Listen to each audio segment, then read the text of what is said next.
Miembros de la unidad educativa, muy buenos días. Damos por iniciada la semana 5 y con ella nuestra clase de matemáticas del curso de sexto año de educación básica, abordando el tema de ángulos. Bien, pasamos directamente al contenido de este. Nos dice que un ángulo está formado por dos semirrectas que tienen un mismo origen. A este se le denomina vértice, la unidad de medida de los ángulos, y es el grado. Aquí ya podemos enfrascar cuáles son las partes que van a componer un ángulo. Recuerden que está compuesto por dos semirrectas, que en este caso son estas dos partes. La podemos diferenciar por las líneas en esta una y dos. Dos semirrectas componen un ángulo, y un ángulo prácticamente tiene como también un punto de origen el vértice, que este va a ser el punto que los une.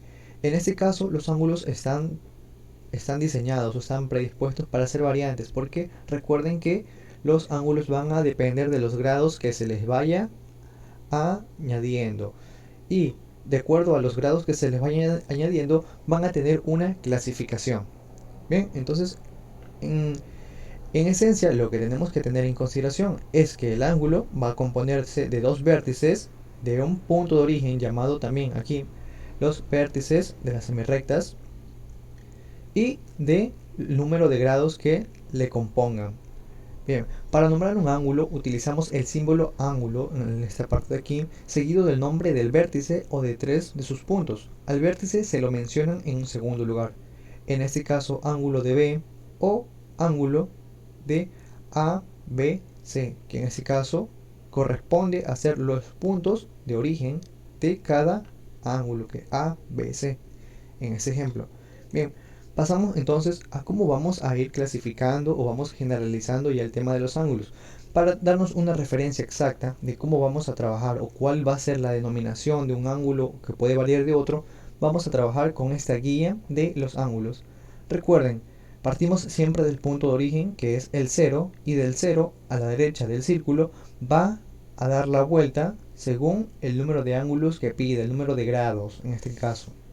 Por ejemplo, tenemos el 30, 60, 90, así sucesivamente, en partes. Los que tenemos que tener en consideración y los que son importantes son en este caso el 90, el 180, el 270 y el 360, porque ellos nos va a dar una definición exacta de cuál van a ser los tipos de, en este caso, de ángulos con los que vamos a trabajar. Porque si tenemos en referencia cuáles, en dónde va posicionado cada ángulo, nos vamos a encontrar con casos que podemos resolverlos de manera fácil y sencilla. Entonces, por ahora les pido que recuerden entonces dónde se encuentra ubicado cada ángulo. En este caso el 90, el 180, el 270 y el 360 son muy importantes porque nos van a ayudar como puntos de referencia. Ahora pasamos directamente a su clasificación. Bien, dicho esto, en la demostración anterior ya sabemos dónde queda ubicado, en este caso el 90, podemos decir el 180, el 270 e inclusive el 360. Ahora tenemos nuestro primer tipo de ángulo, que dice que es agudo.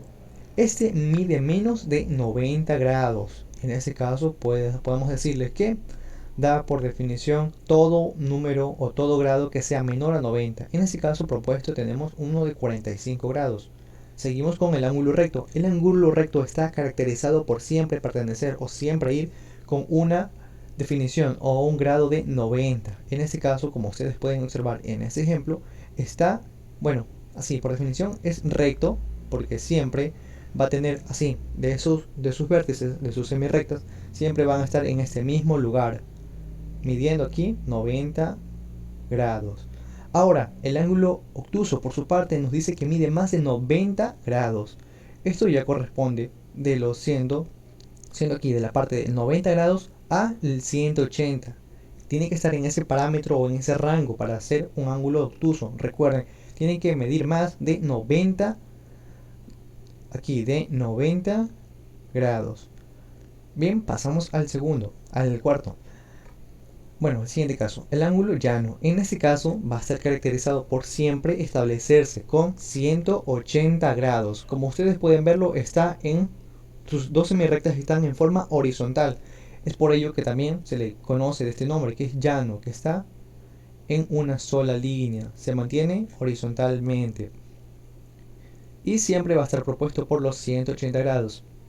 Bien, pasamos al ángulo completo. El ángulo completo, recuerden que en la referencia de la imagen anterior teníamos el ángulo. En este caso, cuando tenemos uno completo que básicamente va a recorrer todas las posiciones, es porque es un ángulo. Ahora podemos decir que es un ángulo completo porque mide exactamente los 360 grados. Bien, ahora el ángulo cóncavo. Este mide más de los 180 grados. Más de 180 grados, no pasándose de los 270. En esta parte corresponde el cóncavo, el ángulo cóncavo. Tenemos el ángulo convexo, que este nos dice que mide menos de 180 grados. Bien, entonces, un ángulo midiendo menos de 180 grados en esta posición es un ángulo convexo. Ahora, por último, tenemos al ángulo nulo. En este caso, siempre va a estar por definición establecido porque no tiene una unidad de grados. En este caso es 0, por ello es nulo. Bien, ahora pasamos con la siguiente clasificación, que es ángulos por su posición. En este caso nos vamos a referir a los consecutivos, a los adyacentes y a los opuestos por el vértice. Los consecutivos por su parte nos dicen que son aquellos que tienen el vértice de un lado común, porque tenemos aquí dos ángulos que están siéndose llevados en el mismo punto, en el mismo vértice. En este caso, las dos semirrectas están conectados al mismo punto, al mismo vértice, el punto de origen. Bien, entonces por ello es que se lo va a conocer. Recuerden, tenemos un ángulo y seguido tenemos otro, por ello es consecutivos. Los adyacentes por su parte son aquellos que tienen el vértice y un lado común, y los otros lados situados en una prolongación de otro. Forman un ángulo llano. En este caso, este tiene, aquí por ejemplo, tienen el vértice de un lado común y suman 180. Podemos decir que tenemos aquí un ángulo y para terminar de completar este tipo de ángulo, este ángulo adyacente siempre va a establecerse por el ángulo llano. Recuerden que el ángulo llano era el que se mantenía recto en línea lineal, en forma lineal, pero también mantiene aquí a un ángulo más. Bien, pasamos con el opuestos por el vértice. Este nos dice que son los que teniendo el vértice común, los lados son la prolongación de los otros lados. En este caso vamos a tener dos ángulos iguales, pero en posiciones distintas, compartiendo también el mismo vértice. Como pueden ver, todos comparten el mismo vértice, pero su denominación o su distinción es diferente, porque así se las puede conocer. Entonces, cuando nos encontremos de esa manera, podemos decir que son consecutivos, adyacentes y de opuestos por el vértice. Ahora, ¿cómo trazamos un triángulo? Para hacer este procedimiento es básicamente, vamos a ocupar en general con el material o este tipo de regla. ¿Por qué? Porque esta nos permite calcular de manera exacta los grados. Recuerden que esto también es como una referencia así con lo que podemos trabajar, de los materiales en general que podemos encontrar para hallar así los ángulos. En este caso, para trazar un ángulo es necesario considerar los siguientes pasos.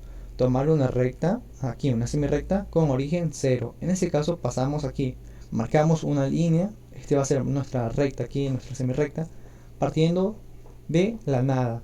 Ahora, para hallar el ángulo vamos a colocar el graduador de manera que el centro coincida en el punto trazado de 0. Bien, el centro. Identificamos en el graduador la medida del ángulo que deseamos realizar y marcamos con un lápiz. En este caso, por ejemplo, vamos a marcar aquí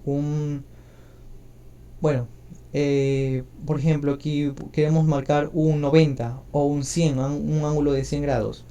Y luego dibujamos otra semirrecta con el origen 0 que pase por la raya marcada. En este caso, así es como se realiza aquí un ángulo. Recuerden que un ángulo se compone de tres partes. Las semirrectas, que son los puntos, aquí las formas de identificar. El vértice, que es el punto de origen que las une, y el ángulo con el que aquí el grado con el que se esté trabajando, el margen de grado. Recuerden que puede variar dependientemente del ejercicio en el que estemos tratando. Bien, ahora, tenemos un siguiente ejemplo. Dice, para realizar un ángulo de 39 grados. Recuerden entonces que con este graduador podemos realizar este ejercicio de manera sencilla. Colocamos desde nuestro punto cero el bueno, aquí marcamos el punto de origen en el que queremos realizar el vértice y marcamos aquí el ángulo que deseemos aquí realizar o marcar en este caso. Tenemos 39 grados y así es como se le va a conocer. Muy bien, con esto finalizo la clase de hoy. Muchas gracias.